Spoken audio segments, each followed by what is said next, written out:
fevral Hazrat Mir Alisher Navoiy tavallud topgan kun. Alisher Navoiy o'zbek mumtoz adabiyotining asoschisi, atoqli shoir, davlat arbobi. Hamsa, Fazoil Ulmoniy, Mahbub Ulqulub asarlarining muallifi. Alisher Navoiyning insoniy ishq muhabbatini, mehr, vafoni, nazokatni yonib kuylagan ruboiylarini o'qir ekanmiz, buyuk va oliyjanob qalb sadolarini sezib turamiz. Bu yurak tug'yonlari oradan 5,5 asr o'tsa hamki, millionlab odamlarni hayajonga solib kelmoqda.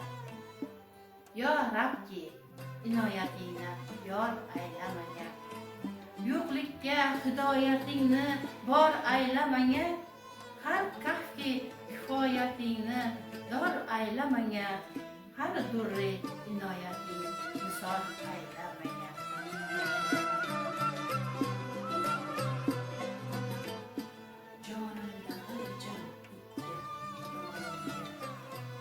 Andan so'ng alif toza niholinga fido, nunni dog'i anbari hilolinga fido, qolgan 2 nuqta 2 holinga fido.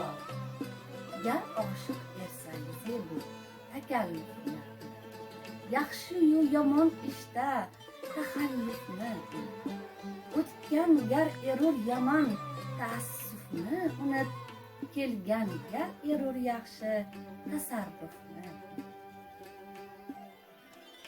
Ko'nglimni g'amida ilahon aylading ishq, ko'z yo'lidan ul qonni ravon ayladi ishq. Har qatroni bilmadim, qayon ayladi ishq.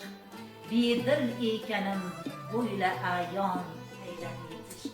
Gar oshiq isang zebu tafakkurni unut, yaxshi-yu yomon ishda taxallufni unut, o'tgan gar erur yomon tasarrufni unut, kelgan gal erur yaxshi tasarrufni unut.